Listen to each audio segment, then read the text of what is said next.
గత వారం రోజులుగా రాష్ట్రమంతా ఒకటే చర్చ. స్థానిక సంస్థల ఎన్నికలు జరుగుతాయా లేదా అని. కానీ స్థానిక సంస్థల ఎన్నికలపై హైకోర్టు స్టే ఉత్కంఠ కొనసాగుతూనే ఉంది.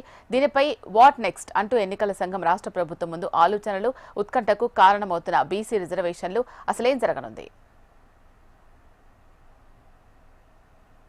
ఈ నెల 9న బీసీ రిజర్వేషన్ల కోసం తెచ్చిన జీవో 9పై హైకోర్టు స్టే ఇచ్చింది. అంతకుముందు ప్రభుత్వం బీసీలకు 42% రిజర్వేషన్లు ఇస్తూ జీవో తేవడం, దీని ఆధారంగా రాష్ట్ర ఎన్నికల సంఘం షెడ్యూల్ విడుదల చేయడం జరిగింది. ఏకంగా నామినేషన్ల తొలి రోజే హైకోర్టు స్టే ఇవ్వడం, 4 వారాల్లో ప్రభుత్వం కౌంటర్ దాఖలు చేయాలని చెప్పింది.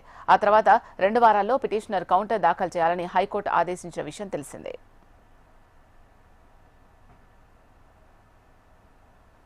కానీ నిన్న అర్ధరాత్రి హైకోర్టు ఎన్నికల సంఘానికి కీలక సూచన చేసింది. తాము ఎన్నికల సంఘం విడుదల చేసిన ఎన్నికల షెడ్యూల్కు వ్యతిరేకం కాదని, రాజ్యాంగబద్ధంగా 50% రిజర్వేషన్లతో ఎన్నికలు నిర్వహించమని స్పష్టం చేసింది. దీంతో రాష్ట్ర ఎన్నికల సంఘం దీనిపై ఎలా ముందుకు వెళ్లాలి అనే అంశంపై ఇవాళ న్యాయ నిపుణులు అధికారులతో కీలక సమావేశం ఏర్పాటు చేసింది.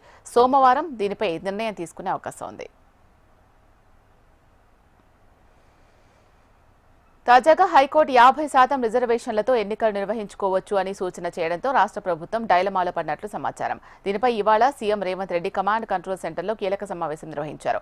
42% రిజర్వేషన్ల జీవోపై హైకోర్టు స్టే, ఎన్నికల నిర్వహణకు క్లియరెన్స్ ఇవ్వడంతో సుప్రీంకోర్టు గడప తొక్కేందుకు ప్రభుత్వం సిద్ధమైంది. హైకోర్టు స్టేను సవాల్ చేస్తూ సుప్రీంకోర్టుకు వెళ్లనుంది. దీనిపై సోమవారం సుప్రీంకోర్టులో సీనియర్ కౌన్సిల్తో ఫైట్ చేయనుంది. ఇక బీసీ రిజర్వేషన్ల హైకోర్టు స్టే, ఎన్నికలపై ఈ నెల 16న సీఎం రేవంత్ రెడ్డి అధ్యక్షతన కేబినెట్ సమావేశం జరగనుంది. కామారెడ్డి బీసీ డిక్లరేషన్ అనే అంశం ఇప్పుడు అధికార కాంగ్రెస్ ను ఎటు పాలుపోకుండా చేస్తుందట. దీనిపై రాష్ట్రపతి చట్టం కాకుండా పెండింగ్ ప్రత్యేక జీవో గవర్నర్ దగ్గర పెండింగ్, ప్రభుత్వం తెచ్చిన స్పెషల్ జీవోపై హైకోర్టు స్టే, దీనికి తోడు 50% రిజర్వేషన్లతో ఎన్నికల నిర్వహణకు హైకోర్టు ఓకే అనడంపై న్యాయపరంగా ఎలా ముందుకు వెళ్లాలి అనే అంశంపై ప్రభుత్వం మల్లగుల్లాలు పడుతోందట. మొత్తంగా హైకోర్టు స్టేపై సుప్రీంకోర్టు గడప ఎక్కితే స్థానిక సంస్థల ఎన్నికలు జరిగే అవకాశం ఉంది. డిసెంబర్లో లేదా జనవరిలో అయ్యే అవకాశాలు ఉన్నాయని రాజకీయ చర్చ నడుస్తోంది.